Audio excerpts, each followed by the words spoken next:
Hi friends, welcome to my channel అండి. ఇప్పుడు ఒక అప్డేట్ అయితే మీ ముందుకు నేను తీసుకురావడం జరుగుతుందండి. ఇప్పుడు మనం మాట్లాడుకునే టాపిక్ అప్డేటు ఏమిటంటే ఏటీఎం కార్డు సైజులో డిజిటల్ రేషన్ కార్డులు ఇవ్వబోతున్న మన ప్రభుత్వం ఆధునిక సాంకేతికతతో తయారు చేస్తున్నట్టు మన కూటమి సర్కారు చెప్తోంది. దీని గురించి అయితే మనకు పూర్తి వివరాలు ఇప్పుడు నేను మీకు అందిస్తాను. అలాగే ఈకేవైసీ తర్వాతనే అన్ని రేషన్ కార్డుకు సంబంధించిన అప్డేట్స్ అన్నీ ఇస్తామనేసి మన రాష్ట్ర ప్రభుత్వం చెప్తోంది. మన నాదెళ్ల మనోహర్ గారు కూడా చెప్పడం జరిగింది. కాబట్టి కొత్త రేషన్ కార్డుల సంగతి ఏంటి, అలాగే కొత్త రేషన్ కార్డు దరఖాస్తు ఎప్పుడు చేసుకోవాలి, ఎలా చేసుకోవాలి, దరఖాస్తు కావాల్సిన డాక్యుమెంట్స్ ఏంటి అనే విషయాలని నేను మీకు పూర్తిగా ఇప్పుడైతే నేను అందిస్తాను. మన ఛానల్ని ఫస్ట్ టైం చూస్తున్నట్టయితే సబ్స్క్రైబ్ చేసుకోండి, అలాగే లైక్ చేయడం మాత్రం మర్చిపోద్దు ఫ్రెండ్స్. ఇలాంటి అప్డేట్స్ కోసం అప్డేట్స్ కోసం ఇంకా లేటెస్ట్ అప్డేట్స్ కోసం మన ఛానల్లో వాట్సాప్ ఛానల్ డిస్క్రిప్షన్లో ఉంటుంది. కాబట్టి మీరు మనం ఫాలో చేయండి.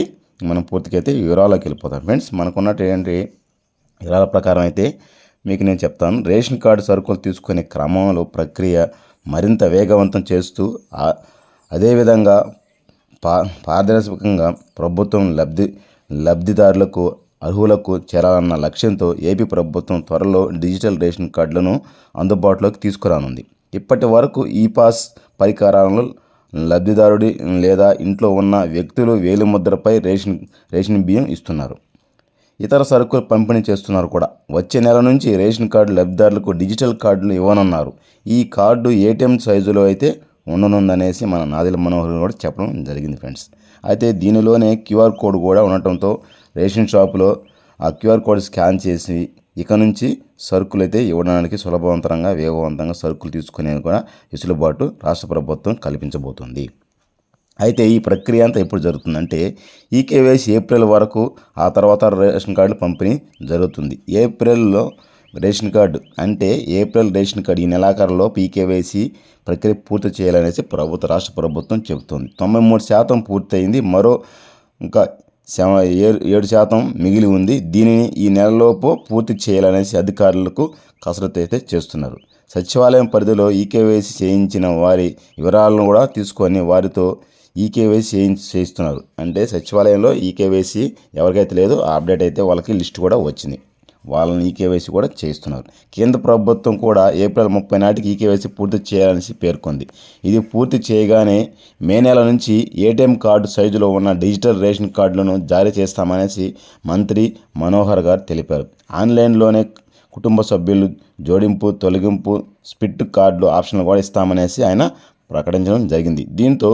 దీంతో పాటు కొత్త రేషన్ కార్డులతో పాటు క్యూఆర్ కోడ్, ఇతర భద్రతా ఫీచర్లు కూడా ఉంటాయనేసి ఆయన చెప్పారు. కార్డులపై రాజకీయ నాయకుల బొమ్మలు కూడా లేకుండా పంపిణీ చేస్తామనేసి ఆయన చెప్పాడు. అయితే ఫోన్పేలో లాగానే ఈ క్యూఆర్ కోడ్ కూడా మనం ఏటీఎం కార్డులో కూడా జోలు పెట్టుకోకపోవచ్చని చెబుతున్నారు. ఇప్పటి వరకు ఫోన్పే, గూగుల్ పే స్కానర్ను సెల్ ఫోన్లో భద్రపరచుకున్న విధానంగా త్వరలో పంపిణీ చేయబోయే డిజిటల్ రేషన్ కార్డు సైతం కూడా అలా భద్రపరచుకోవచ్చు అనేసి అధికారులు చెబుతున్నారు. ప్రతిసారి ఫిజికల్ రేషన్ కార్డు కాపీని తీసుకురావాల్సిన అవసరం ఉండదనేసి అంటున్నారు. ఇక సెల్ ఫోన్లో భద్రపరచుకున్న ఏటీఎం సైజులో రేషన్ కార్డుపై ఉండేలా క్యూఆర్ కోడ్ను స్కాన్ చేస్తే సరుకులు పొందే అవకాశం ఉంటుందనేసి రేషన్ కార్డు వ్యవస్థ డిజిటలైజేషన్ చేయడం ద్వారా పారదర్శకతను పెంపొందించడం కూడా చాలా వరకు మంచిదనేసి ప్రభుత్వం ఆలోచిస్తుంది.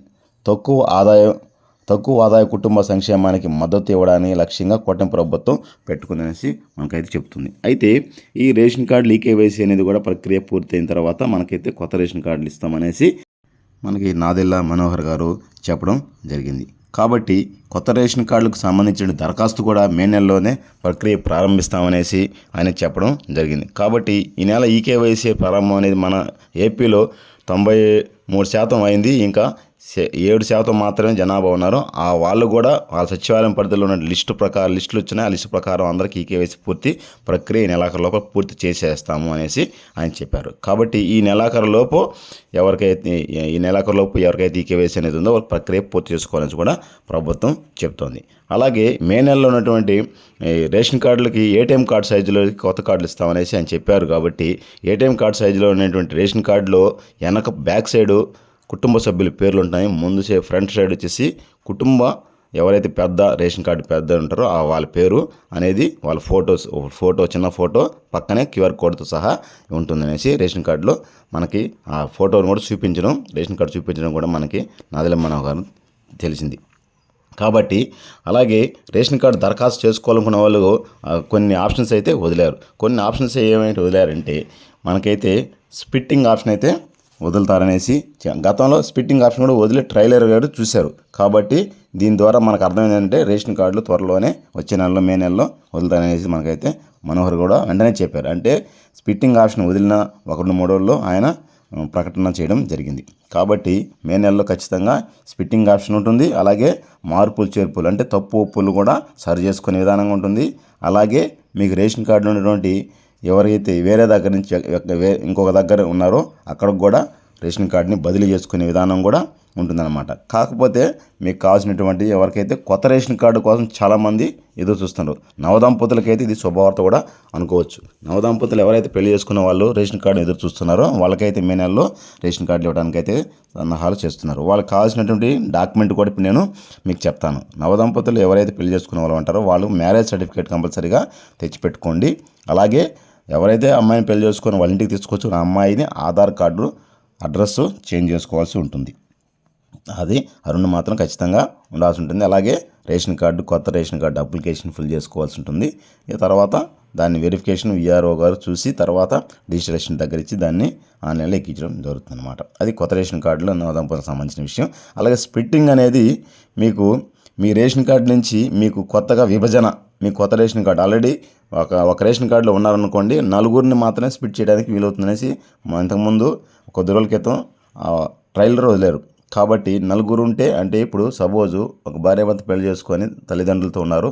ఆ భార్యాభర్తలు పిల్లలు ఇద్దరు పుట్టారనుకోండి, ఆ పిల్లలు ఆ భార్యాభర్తలు ఇద్దరిని స్ప్లిట్ పక్కకు చేసుకోవచ్చు, అంటే విభజన చేసుకోవచ్చు అనమాట. వాళ్ళకి మాత్రం రేషన్ కార్డులు వాళ్ళ అడ్రస్లో ఆధార్ కార్డులు అవి ఉంటే సరిపోతుంది. వాళ్ళకి ఆ అప్లికేషన్ స్ప్లిట్టింగ్ అంటే విభజన అనే అప్లికేషన్ ఫిల్ చేసుకుంటే సరిపోతుంది అనమాట. ఇంకా మార్పులు చేర్పులు అనేది మనకి తప్పు ఒప్పులు అనేది తెలిసిందే. తప్పు ఒప్పులు మనకి ఆధార్ కార్డులో సరి చేసుకునేసి ఉంటే ఆ ఆధార్ కార్డులో అవి పెట్టుకొని మనం సరి చేసుకోవచ్చు. తర్వాత అది రేషన్ కార్డు సంబంధించిన తప్పు ఒప్పులు అనే విషయాన్ని ఎలా చేసుకోవాలనే విషయాన్ని. తర్వాత మనకు వచ్చేస్తే KYC తర్వాత పాత రేషన్ కార్డు రద్దులో కొత్త రేషన్ కార్డులు అయితే ఇవ్వబోతున్నారు. ఎవరికైతే ఇప్పుడు ఆల్రెడీ పాత రేషన్ కార్డులు అయితే ఉన్నాయో, గత ప్రభుత్వం వైఎస్ఆర్ ఫోటో వేసి జగన్ ఫోటో వేసి ఏవైతే ఉన్నాయో ఆ రేషన్ కార్డులు రద్దు చేసి వాటి స్థానంలో ATM కార్డు సైజులో ఉండేటి కొత్త రేషన్ కార్డులు అయితే ఇవ్వబోతున్నాం అనేసి మంత్రి నాదెళ్ల మనోహర్ గారు చెప్పారు. కాబట్టి పాత రేషన్ కార్డులు రద్దవు అనమాట. రద్దు అవ్వకుండా వాటి స్థానంలో కొత్త రేషన్ కార్డుని ఇచ్చేదానికి ప్రభుత్వం సన్నాహాలు చేస్తుందన్నమాట. అలాగా కొత్త రేషన్ కార్డులని వచ్చే నెలలో అయితే ఇవ్వబోతున్నారు మన ప్రభుత్వం అయితే చెప్పింది. కాబట్టి KYC ఎవరైతే చేసుకోలేదో వాళ్ళు ఆన్లైన్లో కూడా రేషన్ కార్డు అనేది కొడితే కింద ఆప్షన్ వస్తుంది, ఒక సైట్ వస్తుంది, దాన్ని రేషన్ కార్డు సైట్ వస్తుంది, దాంట్లో ఓపెన్ చేసుకునేసి మీ రైస్ కార్డు నెంబర్ కొట్టారంటే మీరు KYC అని పెండింగ్ ఉంటే మీరు చేసుకోవచ్చు. చిన్నపిల్లలకి మాత్రమే KYC అని పెండింగ్ అనేది వస్తుంది. అంటే 6 సంవత్సరాల లోపు యాడ్ చేసుకుంటారు కదా, వాళ్ళకి మాత్రమే KYC అనేది పెండింగ్ వస్తుంది. వాళ్ళు KYC అది 6 సంవత్సరాల లోపు ఉన్న వాళ్ళకి, 4 సంవత్సరాలు ఉన్న పిల్లకాయలకి అయితే KYC చేయాల్సిన అవసరం లేదు. ఎందుకంటే చిన్నపిల్లలు 4 సంవత్సరాల లోపు పిల్లకాయలకి KYC ఫింగర్స్ అప్డేట్ ఉండవు. కాబట్టి 5 సంవత్సరాల పైన ఉన్న వాళ్ళకి, 6 సంవత్సరాలు ఉన్న పిల్లలకి మాత్రమే పెండింగ్ ఉంటే KYC ఫింగర్ అప్డేట్ చేసుకొని ఆధార్ సెంటర్కి వెళ్ళి ఫింగర్ అప్డేట్ చేసుకొని KYC చేసుకోవాల్సి ఉంటుందన్నమాట. అది KYCకి సంబంధించినటువంటి ప్రక్రియ. పెద్దవాళ్ళైనా కూడా KYC పెండింగ్ ఉంటే మీ దగ్గర ఉన్నటువంటి రేషన్ షాప్కి వెళ్ళి లేదా సచివాలయానికి వెళ్ళి KYC ప్రక్రియ పూర్తి చేసుకోవచ్చు. ఇది KYC సంబంధించినటువంటి రేషన్ కార్డు, కొత్త రేషన్ కార్డులు ATM కార్డు సైజులో ఇవ్వబోతున్నారు. మే నెలలో దరఖాస్తు కోసం ప్రారంభించబోతున్నారు. ఇక కొత్త రేషన్ కార్డుల దరఖాస్తు విషయానికి మళ్ళీ ఇంకేమైనా అప్డేట్ వస్తే మీకు నేను తెలియజేస్తాను ఫ్రెండ్స్. ఇది ఫ్రెండ్స్ ఈరోజు మీ రేషన్ కార్డు సంగతి. ఎప్పటికప్పుడు మన ఛానల్ని సబ్స్క్రైబ్ చేసుకోండి లేటెస్ట్ అప్డేట్స్ కోసం. జై హింద్ ఫ్రెండ్స్.